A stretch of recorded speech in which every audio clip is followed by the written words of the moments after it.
Guno gwe mulundi ogwokusatu akakiiko k'ebyokulonda nga kafuna obukonge obubadde bukubibwa Dubai nga ku buno kuliko obukonge obwo bwa pulezidenti, ababaka ba paalamenti ssaako ne gavumenti ez'ebitundu.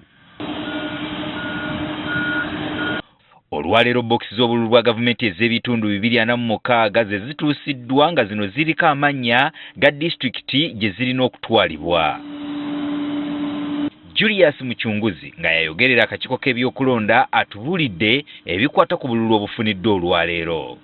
Mu paketi ze tufunye olunaku olwaleero 65 zirimu obukonge obw'okulonda bassentebe ba districts n'ebibuga.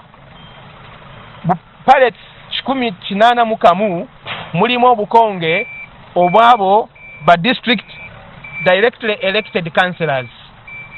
Buno obukonge butufunye olunaku olwaleero bwegatako obwo obwajja olwedde.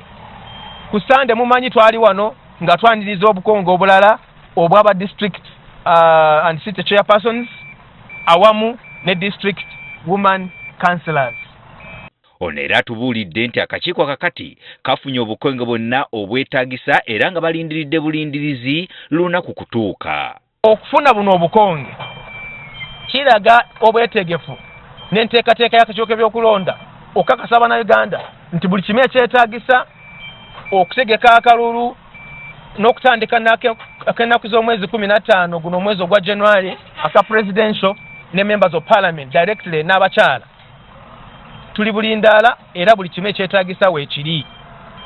Abakozi b'akakiiko k'ebyokulonda bagenda okutambuza guno omulimu. Akakiiko olwedde kaabalonda dda ne kabasunsula ne kabasomesa era balinze okukola omulimu guno. Ebyetaagisa byonna weebiri eteeka erigenda okukozesebwa okutambulizibwako ku mulundi guno nga bwe twayogera ng'akakiiko k'ebyokulonda bwe kaayogera nti ku mulundi guno buli mulonzi agenda okujja okulonda ajja kusooka okukakasibwa buno obuma bweta biometric voter verification kits. Amawanga amalala okuli South Africa, Bionani ssaako ne wano kumulira ne Kenya nabo omulimu gw'okukuba obukonge gugenda mu maaso era nga bugenda kutuusibwa akaseera konna. Kati we twogerera olunaku olwaleero obukonge bwonna obwetaagisa kulonda president, kulonda member of parliament ali direct elected awamu n'omubaka omukyalo akiikirira district, okulonda kw'abasentebe ba districts n'ebibuga, okulonda kw'aba councillors aba direct elected awamu n'abo abakiikirira abakyala aba direct district woman councillors. Obukonge obwo bwonna buli mu ggwanga. Obusigaddeyo ku mutendera gya district awo bwebo obaabo be tuyita ab'enkizo ba special interest groups, abavubuka abaliko obulemu awamu n'abakadde oba n'abakozi. Naye obulala bwonna ku mitendera egyo gya district okudda waggula district, MP ne president bwonna buli mu ggwanga. Kati abalonzi basabiddwa okufuna obukonge bwabwe obwoleka ebifo ebituufu we balondera basobole okuwanguyirwa omulimu ku lunaku olw'okulonda.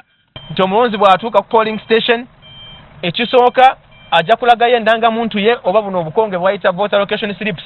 Bwe tusaba Bannayuganda bonna abo abalonzi bagende eri abakozi b'akakiiko k'ebyokulonda mu miruka ba parish supervisors bafune obukonge obwo kuba bujja kuyamba okufuna okulangibika nti ono y'ono era alondera wano, oba bukulaga nti ojja kulondera wano oleme okumala obudde ng'otambula polling station okuva emu kwemu nga tomanyi gwa woolondera. So obukonge buno butwaliddwa mu sitowa z'akakiiko k'ebyokulonda nga gye bugenda okuggyibwa butwalibwe mu disitulikiti ez'enjawulo ennaku entuufu nga zituuse.